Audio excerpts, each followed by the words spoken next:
Hi everyone, welcome to Fat to Thin Senior RNY. I'm Raven. I was 76 years old when I had gastric bypass surgery on December 16, 2019. Medicaid approved the surgery. Last week I talked about my plans for my first ever official cheat day. I mean, I cheated like everybody, but I never planned them, you know. In this vlog, I'll be talking about my observations of my first ever planned cheat day. If you're curious, please join me on this journey and continue to watch.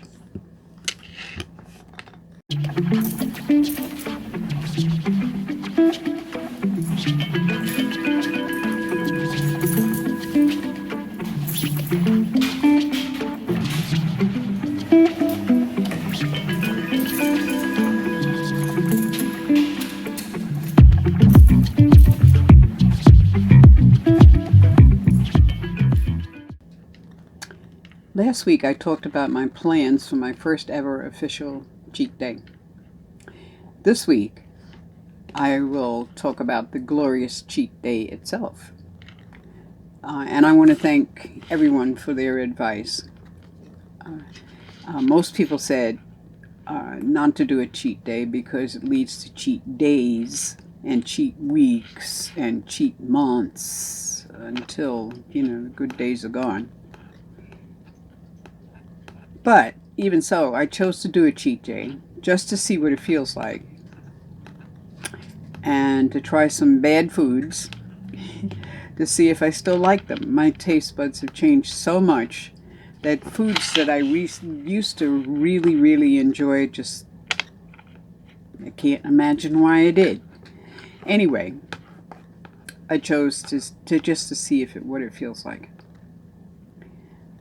I thought that I should be happy about having a cheat day because it's a day without stress and it's a day without guilt. And I found that it was easy to choose not to eat some things that I had planned. But the thing that got me the most was the feeling of no guilt, no, eat what you want or don't, I was wondering, too, if I should treat the cheat day, consider the cheat day a special day. And I think it absolutely is. I think it's special because you planned the other 6 days to have this one day. You planned what you were going to eat on that day.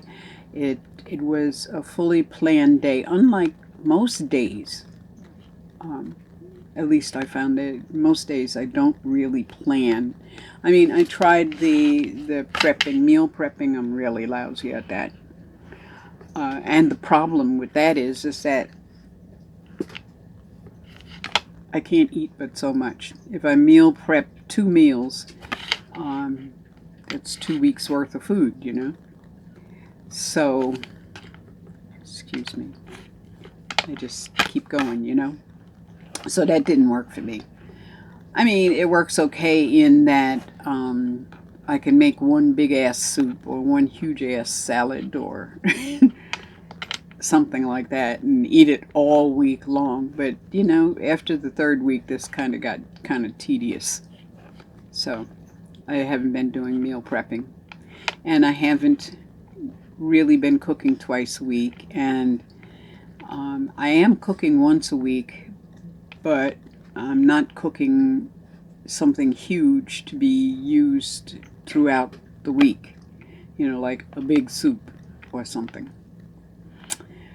But anyway, and the thing is, the cheat day is a special day, and it is potentially stress-free. And originally, I thought that the cheat day would cast a shadow over the 6 previous days you worked your ass off for, or you tried to work your ass off, or your hips, or whatever, stomach. I now feel that the other 6 days have allowed me the cheat day. I can plan all week for it You know, it's like a game almost, about what I'm going to eat on that one day. What I'm going to have that's special on that one day. And so I've found that the other 6 days, I don't have this urge to overeat or eat junk food or anything, because I know it's coming on the next Friday. But I gotta say, if you have gone a week, gone your 6 days, and you don't feel like you've really earned that cheat day, then don't take it. Save it for the next day, in order to keep the next week, rather, in order to keep that day special. At least that's my thought on the subject. I haven't run across that yet, because so far I've only had one cheat day. And, you know, there's a thought too about, should I have a cheat day every week, once a week, or should I have it once a month? Well, at this time, I'm thinking once a week, because I have a shopping addiction. So if I don't eat something, then I shop for something. You know what I mean? So if I have the cheat day and I plan all week long for it, then I really kill 2 triggers with one stone. I get rid of my shopping addiction and I get rid of my food addiction in one clear shot. I mean, and it's all controlled. So at least that's my thought on it. I'm planning my next cheat day will be on Fridays, because I weigh myself on Fridays. Actually, I weigh myself on Thursdays, but the videos come out on Fridays, and I do that because of the upload time and all of that other crap. So I still say Fridays, but it's actually Thursday. But my cheat day will be Friday, okay? So that was just totally unnecessarily confusing, too much information. At any rate, I don't seem to be craving because I'm planning. I know that sounds really strange, but it's like something to look forward to. I seem to be less hungry overall too. And I have a lot less instances of standing and air conditioning the house in front of the refrigerator with the door open, you know? And then I was thinking, should it be a cheat meal instead of a cheat day? But I completely got rid of that, because I can only eat 3 ounces at a time. I do a maximum, absolute maximum of 1,200 calories a day, and I haven't done 1,200 calories in a very, very long time, you know. And even with this past cheat day, I didn't do anywhere near 1,200 calories. And then you got to think too, if I'm going to get something out there, I got to buy it, you know. And when you buy stuff, it comes in packages of servings of 3 or more, you know, 2, 5, whatever, how many, but not 1, you know.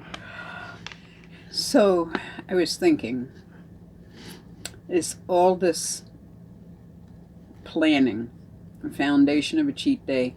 Can it be called a cheat day if I planned? At least that's what I asked myself last week.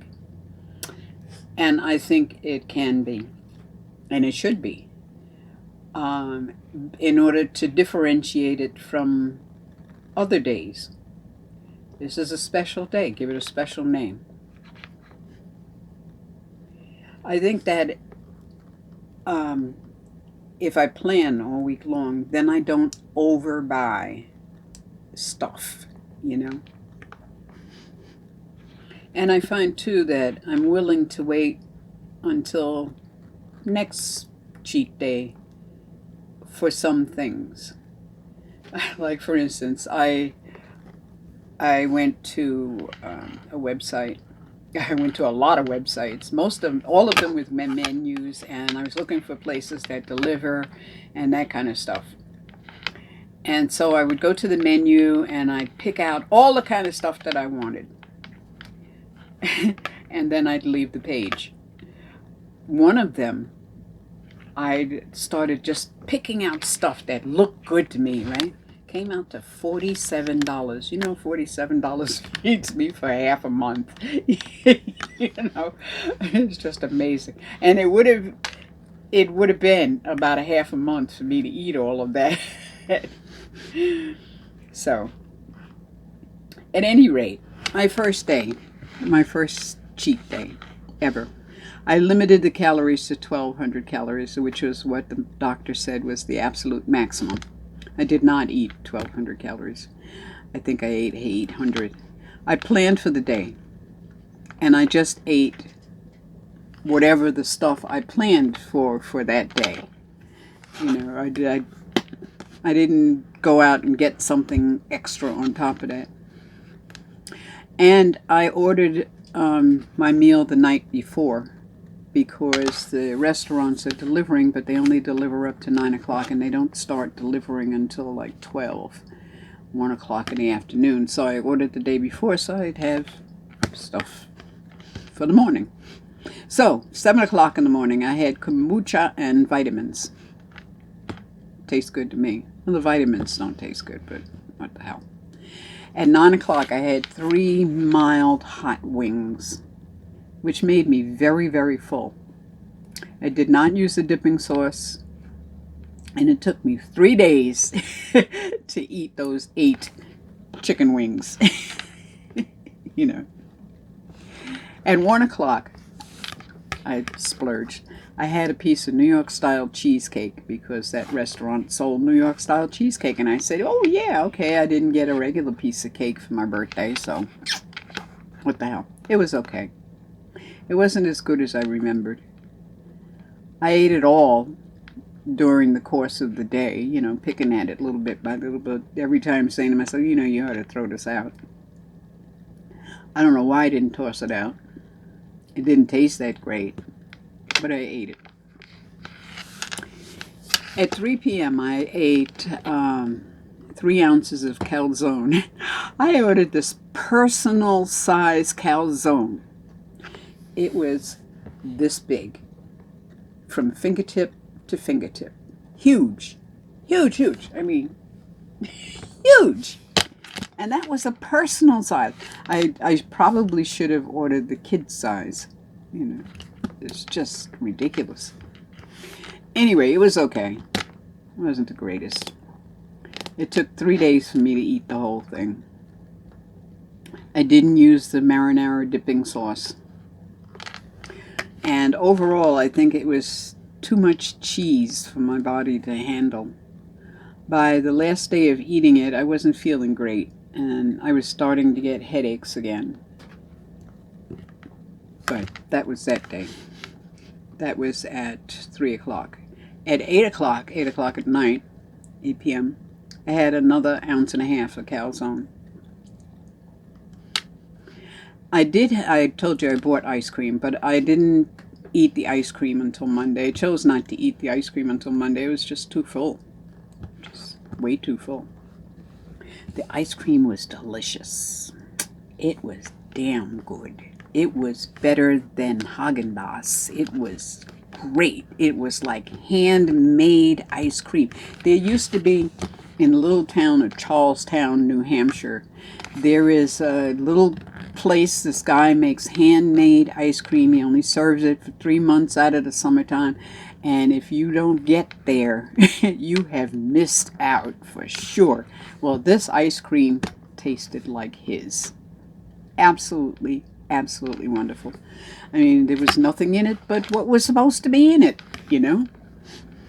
From Kroger, Simply Truth, I think it was. I forget. Simply True ice cream comes in a... It was wonderful. It was wonderful. But I'm not going back there to get another pint anytime soon. Anyway, it took me 4 days to eat that ice cream. Even though the package says it was 3 servings, it took me 4. The ice cream didn't affect me like I thought it would. I thought that I would eat a little teeny bit of it and then end up with dumping syndrome or something from the sugar. But I guess since it's real ice cream, I didn't have a problem, which is amazing. considering that I am lactose intolerant. Shouldn't be eating cheese either, you know. At any rate, I chose not to have my Thai that I bought. It's still in the freezer. That's that, you know. So that's what I ate that day. And it was pretty cool because I didn't feel guilty about eating anything. I didn't stress over eating anything. You know, should I be eating something else? You know, the crap that runs around in your head. At least the crap that runs around in my head. I don't know, you know. Anyway, my self-sabotage checkup here. I didn't throw out the leftovers. I mean, basically I said that I was going to eat all of that stuff that day and there was going to be leftovers and I was just going to have to throw them out. Well, I didn't throw them out. I ate them all. You know, it took me days, but I ate them all. And I went to a bunch of different restaurant menus online and I didn't order. That was kind of fun, to tell you the truth. I mean, I was just going and filling out menus and saying, yeah, that sounds good, this sounds good, let me, you know, try that, ooh, look at that, you know, and just throw it in there, and knowing full well I can eat 3 ounces. But it was kind of fun. And I filled them out and I left them, you know. I think the cheapest one was like $26. And I ran one of them over 47. You know, but it was really cool. And, you know, I got to look at the menus and really make an informed decision. You know, do you really want to eat that, you know, or that kind of thing? Or maybe next time, you know, that kind of way. So anyway, the Rowley report, he's okay. Rowley is okay. He's still doing his intermittent fasting, you know, he eats sometimes, doesn't eat others. Basically, most of the time he doesn't eat breakfast. Or he doesn't eat breakfast at breakfast time. Anyway, he wants to play with that toy all day long. Now, you know, when I first got him, he used to play with this ball. He wanted me to throw this ball all day long. I threw it in the living room. I threw it up the stairs. I did, you know, anything to get him to run and hopefully tire him out, you know. And then I started walking further and further and further, and he was getting more and more tired, and he didn't want to play so much. And then I got the poi balls, and he wasn't playing with me at all. And so here I was worrying, oh my gosh, what am I doing, you know? Am I stressing this poor puppy out, you know? Terrible. And so then I get this new toy. Now he wants to play all the time, you know. It's just terrible.